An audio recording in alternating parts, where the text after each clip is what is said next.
sakit. Sudah hampir sebulan. Aku belum mampu membawanya ke dokter.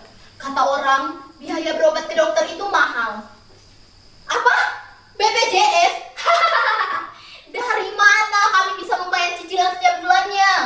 Bu Siti yang kerja di puskesmas pernah bilang, iuran BPJS yang menunggak atau tidak dibayar terancam terkena denda. Ya sudahlah, orang susah dilarang sakit. Itulah mengapa sudah sebulan ini aku yang menggantikan pekerjaan emak berburu karton, koran, botol-botol bekas, ke warung-warung dan toko. Sering aku memungut sampah yang sengaja dibuang sembarangan.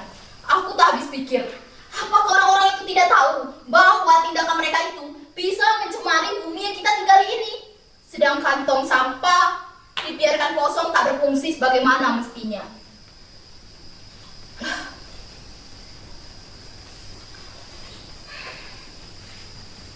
Sejak bapak meninggal 5 tahun lalu, emak lah yang mencari nafkah. Sempat menjadi buruh cuci dengan upah seikhlasnya. Tapi, upah emak tidak sebanding dengan resiko yang dihadapinya. Apalagi kalau ada baju yang luntur atau rusak, emak harus menggantinya 2 kali lipat. Lambat laun, tenaga emak berkurang, tak kuat lagi mencuci. Akhirnya, emak memilih menjadi pemulung. Dalam sehari, emak bisa mengumpulkan 10 hingga 15 kg sampah. Tak banyak uang yang dibawanya ke rumah, tapi uang itu bisa kami gunakan untuk membeli beras, lauk pauk, dan sedikit jajan untukku. Dan sampah-sampah itu juga dijual dengan harga Rp3.000 per kilogramnya.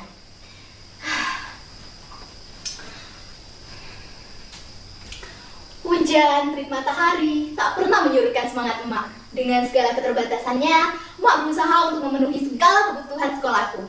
Emak ingin sekali aku menjadi guru. Menjadi guru adalah cita-cita emak dulu. Ai, bagaimanapun pedihnya hidup, ingat, kamu masih punya Tuhan. Jangan menyerah menggapai cita-cita. Begitu kata emak. Sekarang, emak sedang sakit keras.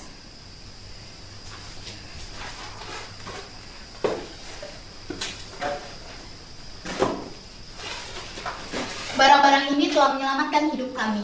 Pepatah bilang, sampah satu orang adalah harta bagi orang lain. Dan dengan sampah-sampah inilah, aku masih bisa makan, sekolah, dan kalau ada uang lebih bisa beli pulsa internet.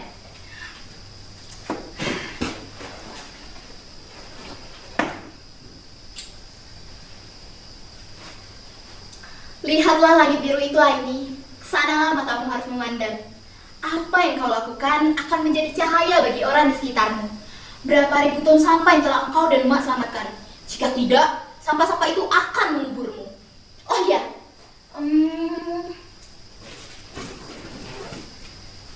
kalian pasti bertanya, dari mana aku bisa mendapatkan handphone Android ini? Kalian pasti curiga kan, karena aku hanyalah anak seorang pemulung. Baik, aku akan sedikit bercerita. Jadi, pada saat perayaan 17 Agustus tahun lalu, Pak Lurah memintaku untuk mengumpulkan teman-teman untuk mengikuti lomba gerak jalan. Di sana, aku dipilih menjadi kepala regu. Meski awalnya ragu, tapi kami berlatih sangat keras. Dan akhirnya regu kami menang. Sambil memegang permisnya, Pak Lurah bilang begini. Aini, kamu hebat. Jempol untuk kamu. Tunggu bonus dari Bapak ya. Nah, sudah jelas kan asal-usul handphone ini? Handphone ini pemberian dari Pak Lurah. Tuhan memang maha adil. Di saat dibutuhkan, di saat itu pula Tuhan memberikan jalan. Loh, kalian masih belum percaya? Oke, akan aku tunjukkan bagaimana saat aku menjadi kepala regu. Perhatikan baik-baik ya.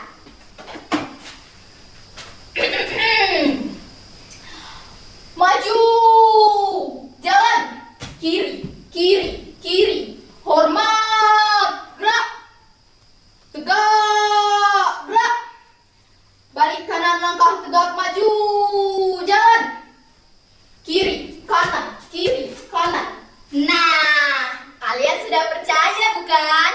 Oh iya. Sampah, sampah, sampah. Sampah plastik menyebabkan pencemaran karena sifatnya yang sulit terdekomposisi. Plastik membutuhkan 10 hingga 20 tahun untuk dapat terurai secara alami.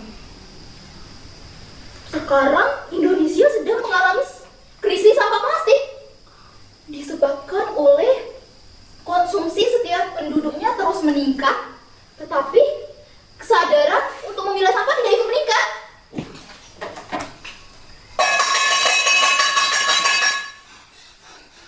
Di mana ini?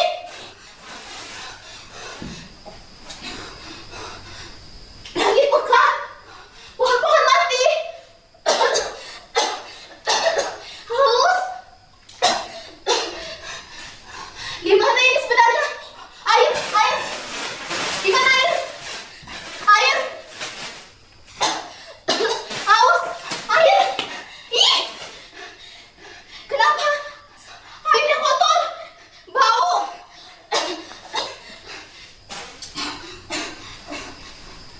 Siapa kalian? Jangan mendekat. Pergi. Jangan mendekat. Kenapa mata kalian merah? Jangan mendekat.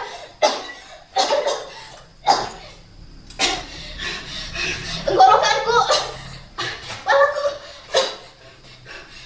Kenapa rambutku jadi rontok? Kenapa kulitku melepuh? Tidak.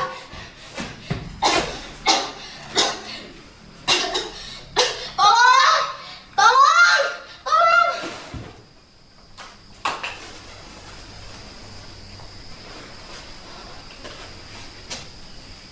Apakah ini firasat? Tangan kecil ini harus berbuat sesuatu.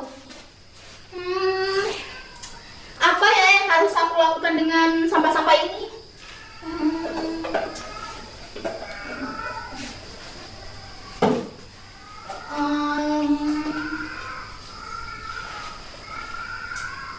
Oh iya, aku pernah mengikuti pameran hasil kerajinan daur ulang. Di depan pintu masuk ada sebuah spanduk besar bertuliskan, jika tidak bisa mengurangi, maka perbaiki, perbaharui, jual kembali, dan daur ulang. Aku masih mengingat betul apa yang tertulis di sana. Jujur saja, saat itu aku belum tertarik untuk mengolah sampah-sampah ini. Dalam pikiranku, sampah adalah sesuatu yang kotor dan menjijikan. Lagipun hasil daur ulangnya biasa-biasa saja, tidak ada yang istimewa. Sekali waktu, aku diajak ibu guru untuk mengikuti workshop. Di sanalah kami diajarkan bagaimana caranya mengolah sampah-sampah menjadi sesuatu yang bermanfaat. Seperti vas bunga dari koran bekas, tas plastik kemasan kopi, dan banyak hal lainnya. Lalu, kenapa aku harus minder dan malu, sibuk berimajinasi dengan penilaian orang lain?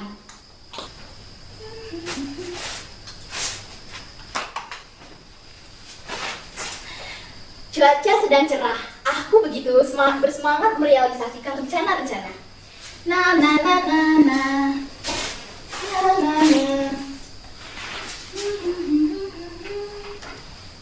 Siapa? Sebentar. Oh, baik Pak. Akan saya terima sampah ini dengan senang hati. Jauh-jauh Bapak mengantarnya kemari. Semoga warung Bapak laris manis ya Pak ya. Sejak saat itu, aku tak perlu lagi memungut sampah ke toko-toko dan warung. Mereka dengan senang hati mengantarnya kemari.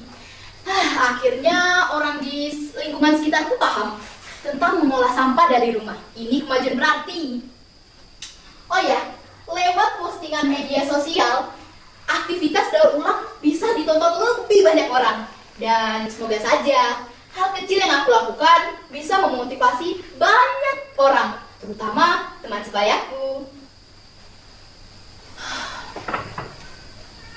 Tapi handphone ini harus dijual untuk biaya pengobatan emak. Emak sudah tak mampu lagi diobati dengan obat baru yang sering aku beli. Emak butuh penanganan serius. Aku berharap emak bisa sembuh dari sakitnya. Aini. Teman-teman, kalian sudah datang. Ayo, silakan masuk. Kita rapikan dulu ya ruang tamu ini.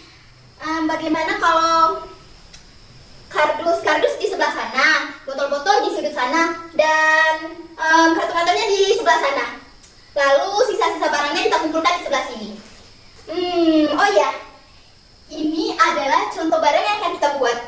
Vas bunga dari lilitan koran bekas, cukup mudah loh membuatnya.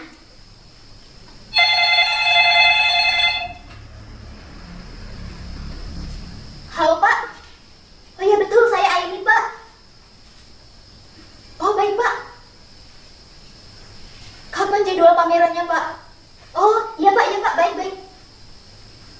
Oh iya Pak, betul, saya dan teman-teman yang mendaur ulang sampah-sampah ini.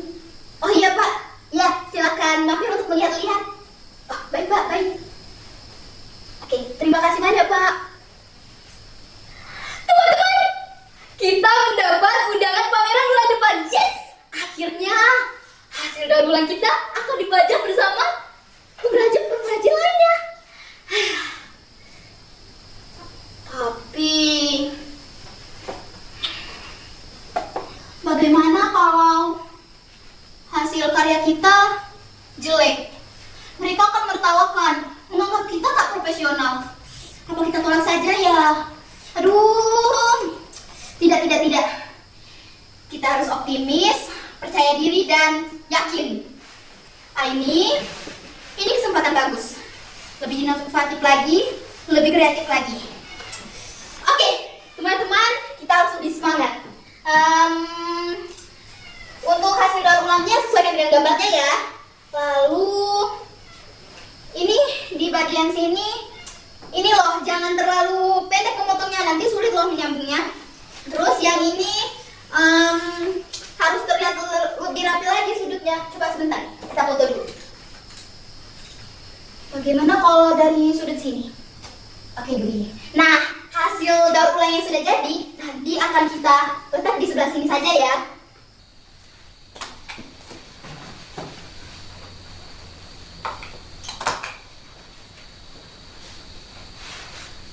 Aku baru saja mengantar emak pergi ke rumah sakit. Penyakit emak membutuhkan penanganan serius. Tapi emak meminta aku untuk cepat-cepat dibawa pulang. Dokter juga tidak menjelaskan dengan rinci apa penyakit emak. Ia hanya memberikan arahan untuk berapa kali dan kapan emak harus meminum obatnya. Mata emak mengisyaratkan untuk cepat-cepat dibawa pulang. Aku jadi tak sempat bertanya lebih jauh. Di perjalanan pulang, emak sempat berbisik. Ai, kamu pahlawan emak. Mataku berkaca-kaca, lalu aku membalasnya. Ai bangga punya emak, karena bagi Ai, pahlawan sesungguhnya adalah emak.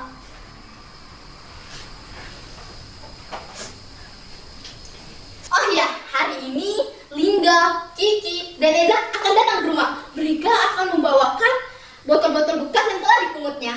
Mereka juga akan membantu mempublikasikan aktivitas hasil daur ulang ini. Ternyata mereka tidak benar-benar meninggalkan aku. Ling, Ki, Za, we are the best friend deh, forever. Tuhan, terima kasih karena telah mengembalikan hari-hari baik padaku. Ma!